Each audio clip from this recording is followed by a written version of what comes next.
আচ্ছা দেখো, এখানে আমাদের হায়ার ম্যাথের কয়টা প্র্যাকটিক্যাল আছে? দুইটা প্র্যাকটিক্যাল আছে। এখন তোমার হাতে দুইটা অপশন। কী অপশন?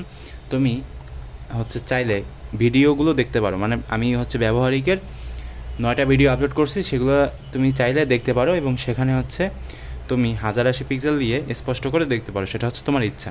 আর দ্বিতীয় নাম্বার যে অপশনটা, সেটা কি? সেটা তুমি চাইলে এগুলোর পিডিএফও সংগ্রহ করতে পারো, সেটাও তুমি করতে পারো। এখন এই দুইটার যে কোনো একটা জিনিস তুমি করে এরপর তুমি প্র্যাকটিক্যালগুলো দেখতে পারো। দেখো এখানে অনেকগুলো প্র্যাকটিক্যাল আছে, ঠিক আছে? 7, 8, 9, 10, প্রায় 10টার মতো প্র্যাকটিক্যাল এখানে আছে। এখন তুমি চাচ্ছ যে তুমি ভিডিও দেখবা না, তুমি পিডিএফ দেখে দেখে এরপর কী করবা?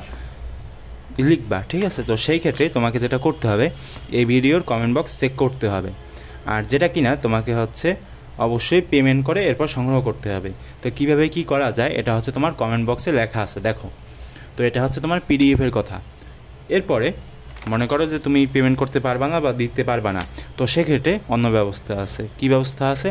তো তুমি দেখতে পারবা যে এই যে প্র্যাকটিক্যালগুলোর যে ভিডিওগুলো, সেগুলো একটা প্লেলিস্ট আকারে সাজানো আছে।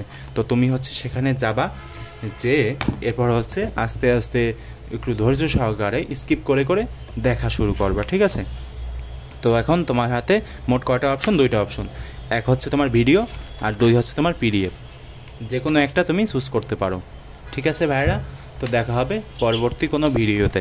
তবে স্পষ্ট ভিডিওর জন্য মানে স্পষ্ট দেখার জন্য অবশ্যই তোমাদের উচিত পিডিএফগুলো সংগ্রহ করা, ঠিক আছে? কারণ দেখো, এখানে এই যে গ্রাফে আমি যে ছবিটা আঁকলাম, এটা তুমি কি করতে পারবে না বলো তো? ভিডিওতে স্পষ্ট দেখতে পারবে না, যেটা কিনা পিডিএফে সম্ভব। তো এরকম অনেক সীমাবদ্ধতা আছে। এখন তোমার পার্সোনাল ব্যাপার যে তুমি সংগ্রহ করবা নাকি করবা না। ওকে।